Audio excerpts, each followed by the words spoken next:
with a very happy note of good morning greetings and note of sincere regards to all the honorable guests, speakers, and fraternity of multidisciplinary academics, I invite all scholars and global local citizens to attend this webinar to celebrate the Foundation Day of United Nations Organization, 24th October. Let's first listen to our Professor Swaran Singh, the chair of the School of International Studies, Jawaharlal Nehru University, New Delhi. I welcome you, sir. Thank you, Dr. Jayashree Singh. It's a delight to be on panel with Professor Salvatore Talon Azarati, who spoke on human rights in private law, and of course, senior advocate Aishwarya Bhati, who's Additional Solicitor General of India.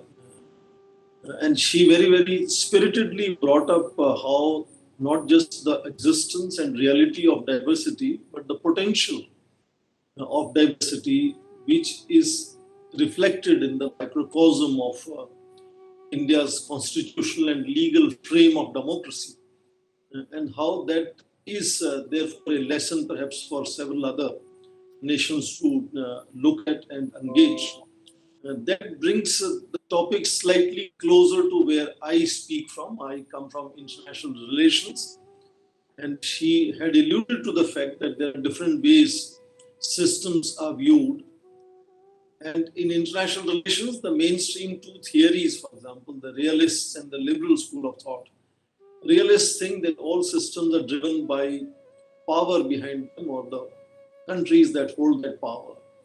Whereas the liberal school believes that institutions have their own persona, their own legitimacy, and therefore they bring to weight something that adds on and gives opportunity to countries that may be seen and not the most powerful countries. And I want to bring the first point for discussion that there were several occasions when India actually threatened to withdraw from United Nations, which is not a very well-known fact. Because some of these liberal values that India held very dear to its heart, given its civilizational tradition, were under threat in United Nations because power was being used by certain countries. Today is the UN Day because about 50 nations had ratified, including the 5 permanent members of the Security Council, the UN Charter. And therefore, this is the day which is called the UN Foundation Day. Though the Declaration of United Nations was signed much earlier in January of 1942. And of course, then of course you had this conference in San Francisco that happened in April and June of 1945. So it is significant to see when foundation of United Nations was laid, India was not even an independent country at that time. India was yet to become republic. So India had first joined as 4 unique examples of Belarus, India, Philippines, and Ukraine, who had joined United Nations efforts to begin with in formulating the charter and of course initial stages as colonies. Indeed, several other colonies of Britain, Australia, New Zealand, Canada, South Africa, and then of course India initially had joined as dominion states under that colonial system. And it's only from 1950 that India became a republic and joined as an independent state in United Nations.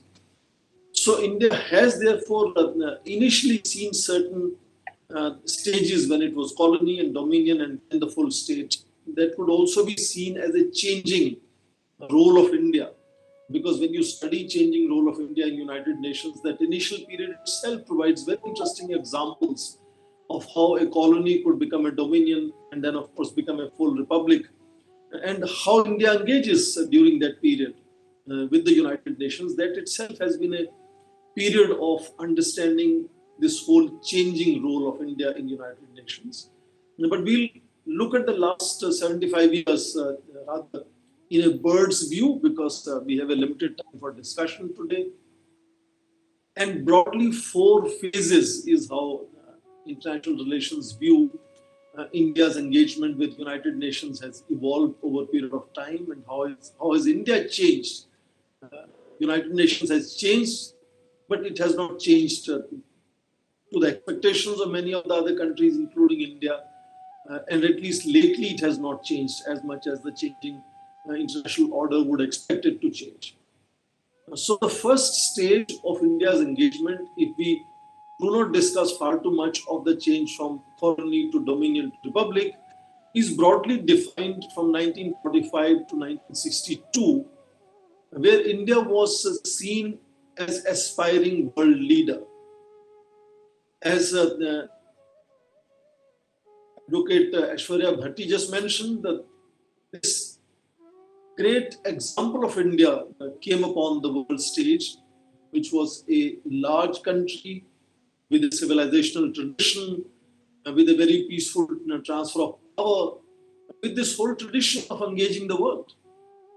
Indeed, let me also share with you, it's very unusual for India to be so thickly, so seriously engaged with international affairs, international decision making, international structures. I'm not sure how many of us today know that India is associated with the last study said 3,700 international organizations, associations, etc., etc. And that makes India the second largest from global south next to Brazil to be engaged with global structures, decision making processes, associations, etc., etc. Indeed, as we speak today, about 169 of such international organizations, associations have their secretariat or headquarters in India, which again is something which is not usually appreciated, how deeply India is engaged with the world order or international system. Even when you limit it to simply intergovernmental organizations, because when you talk of all international, then there are transnational organizations that are not necessarily governmental organizations. But even if you limit to about 200 intergovernmental organizations are where India is present, of about 1,000 plus such organizations. So India, first thing, is very thickly engaged, and that partly flows from the tradition that India has had of Vasudhaiva Kutumbakam. We look at the whole world as a family, wish to engage it despite our limited leverages, limited resources. India has right from the beginning had this mindset of being part of the world. And that shows that the first stage India approached as an aspiring global leader, focused on world peace related issues, wanted to be a very significant participant in many, many efforts that United Nations undertook during that period, whether it was war in Korea, war in Vietnam, but most significant was the Fourth Committee of United Nations, which dealt with decolonization, and how India was the leading light in pushing the agenda for decolonization. And during the initial stages, when India was looking at itself as a world leader, participating in international affairs, to give a direction and then make sure world becomes peaceful in an enduring fashion. And then, of course, the first stage is also seen as the stage of idealism. The second stage, very quickly, is the stage that deals from 1962 to almost mid-1970s, when India got entangled into multiple wars in the neighborhood.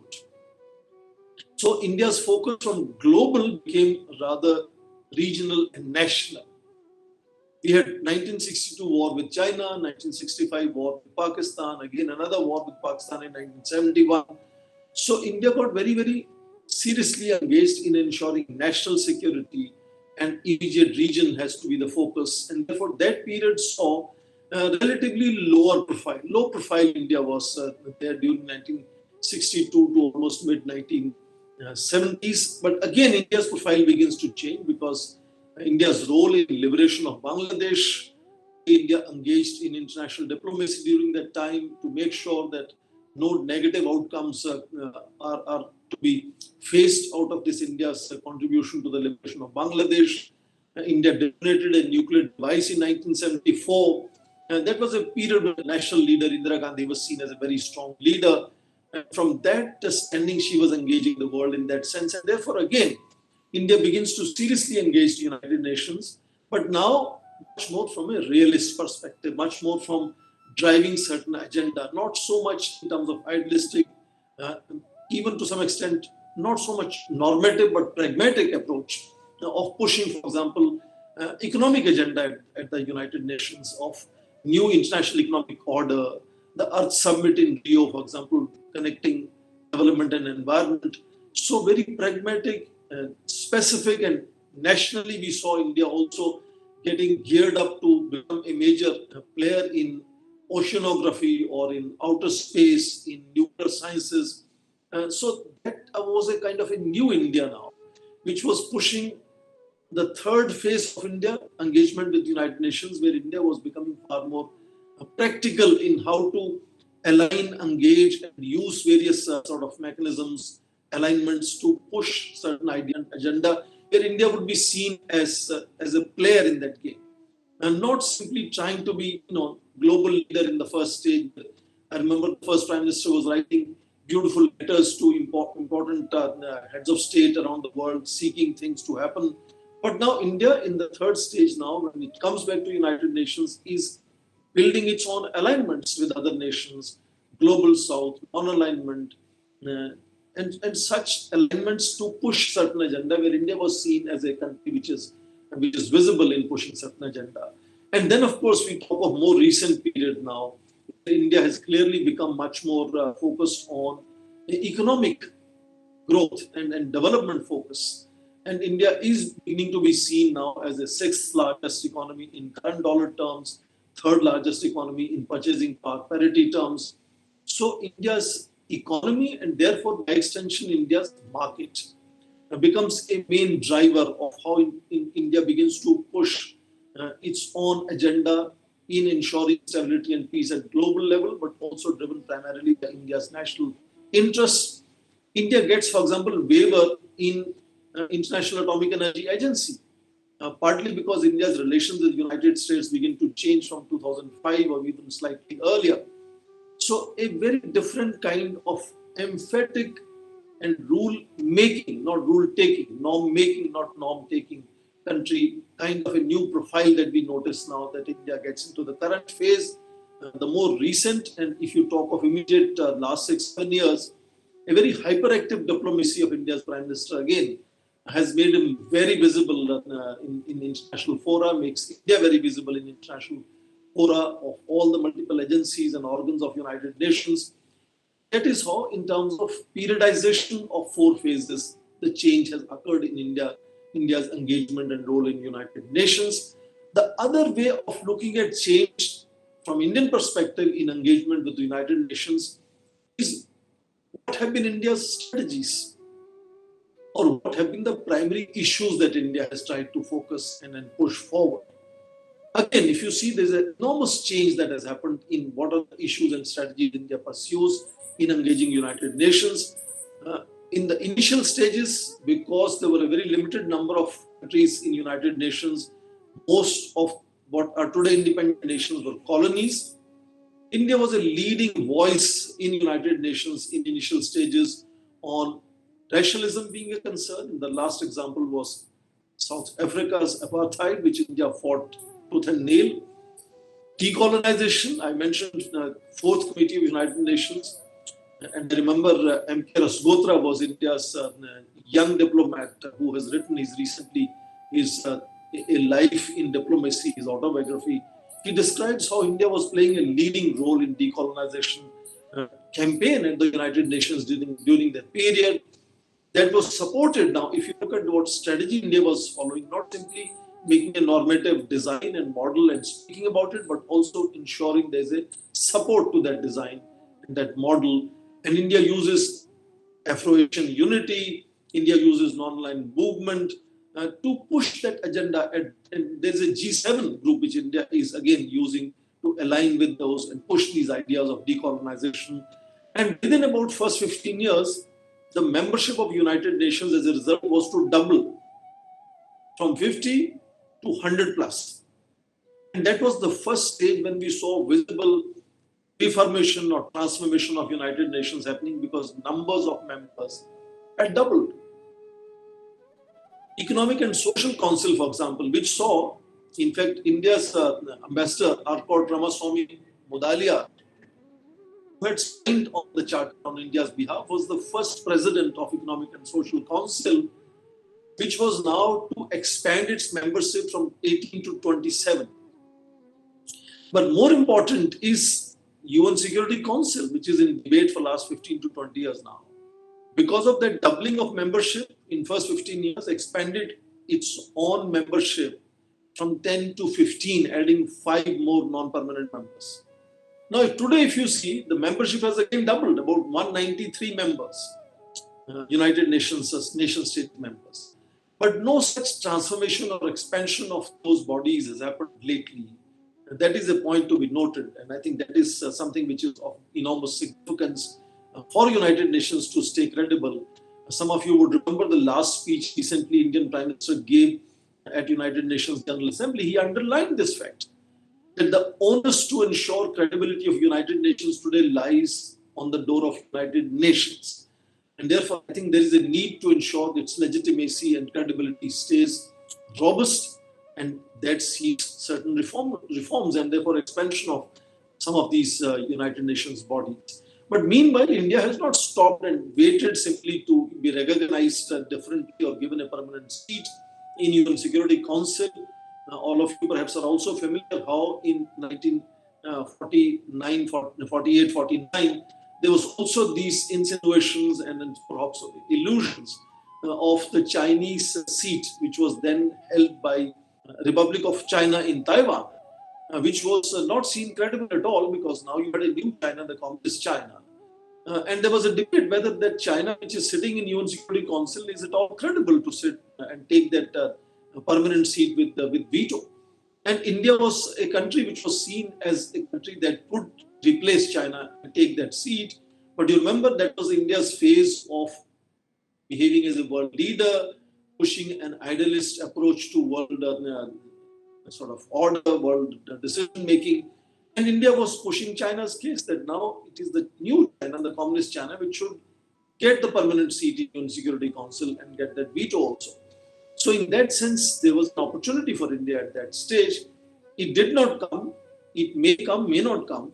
But it is important to underline that India has not stopped its engagement and enthusiasm with United Nations because that recognition or empowerment hasn't come our way.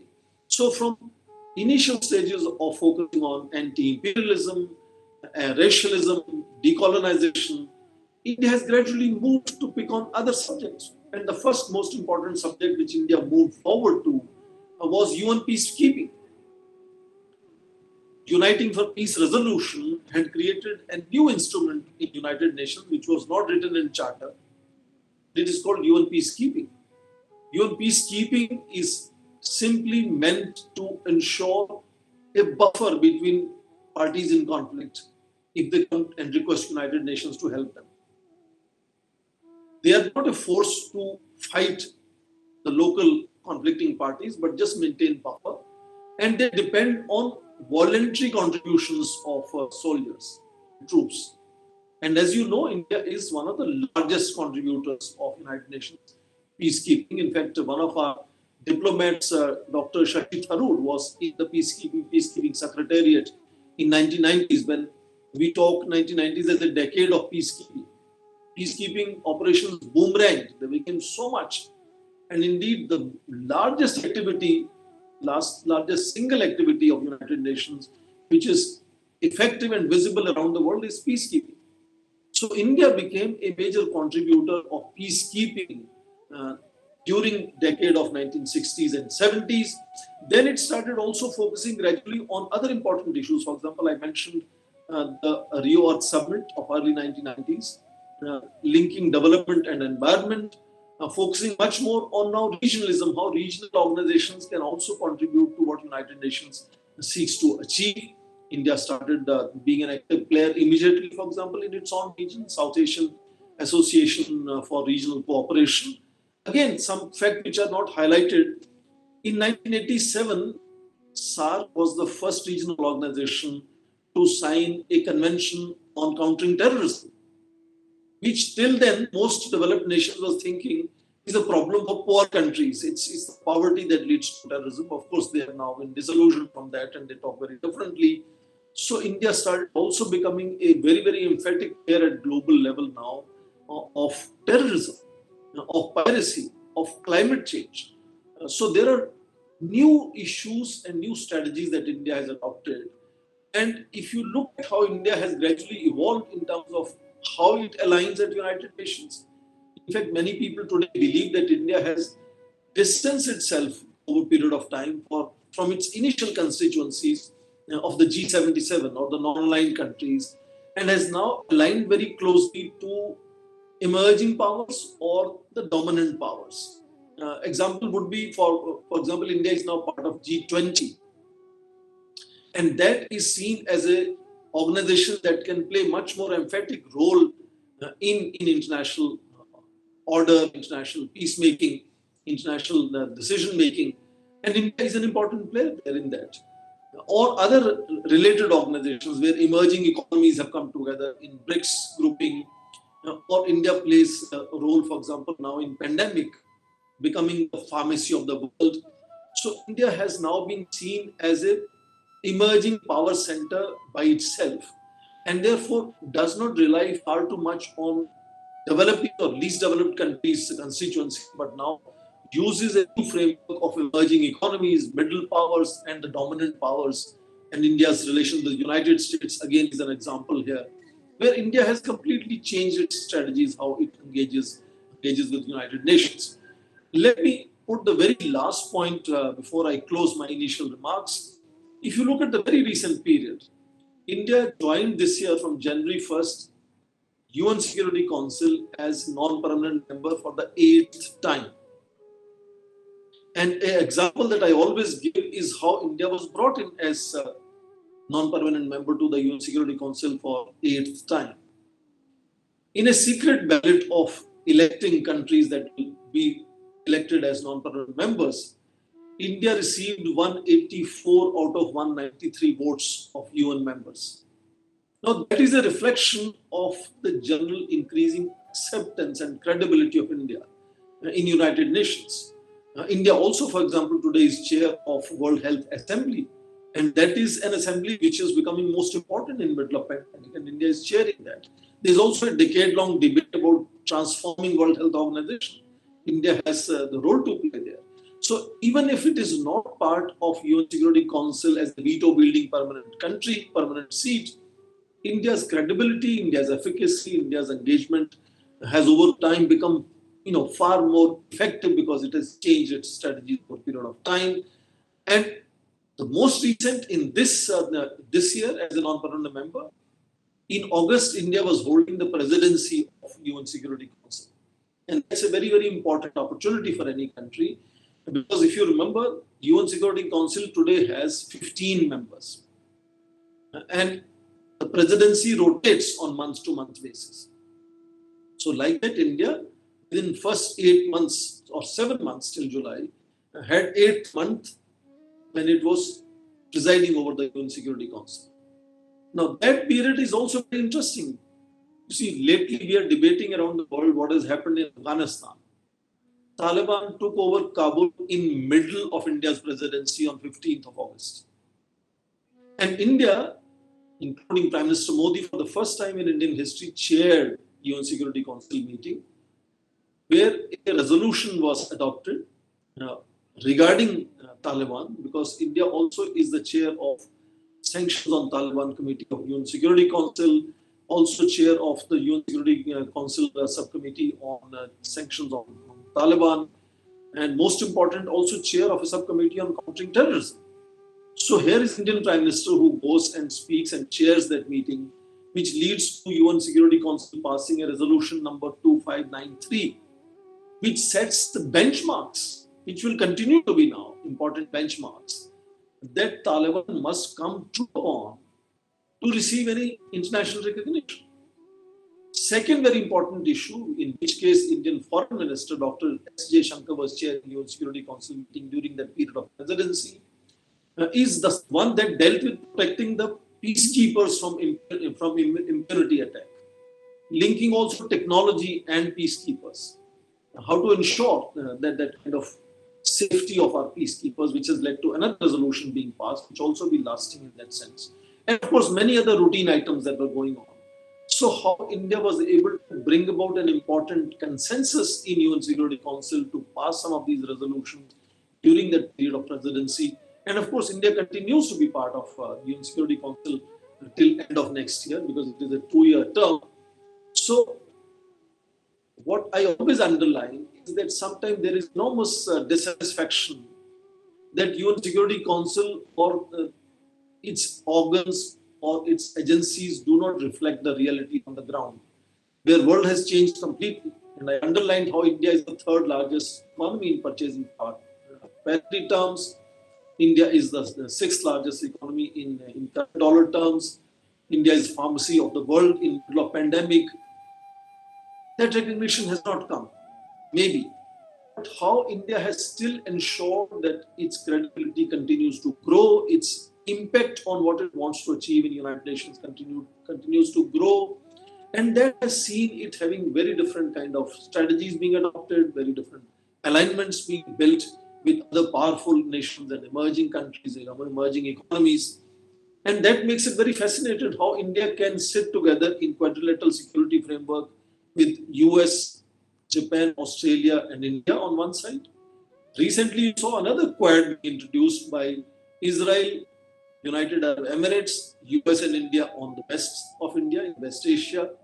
But India is also a country which is equally welcome in, for example, BRICS nations or Shanghai Cooperation Organization. So, multi-alignment of India, of building partnerships in as many sectors with as many countries as possible, shows how India's initiative in International Solar Alliance has become, 80 plus countries. Israel is last to join recently. So a very pragmatic approach, I think, is the one which has been followed by India in recent past and has made India far more effective in giving a certain direction to where United Nations should be going and nudging United Nations at the same time how to stay robust and effective. The onus for transformation today lies on the door of United Nations. And I assume that this is going to be heard very clearly, and some kind of recognition to India imperceptibly, incrementally has come indirectly, as I mentioned to you already, but I think in a more formal fashion also. There is need that international recognition in United Nations, which is the most important multilateral organization that we have, should come India's way, and I hope this will happen sooner than later. Thank you very much, and back to Professor Azari.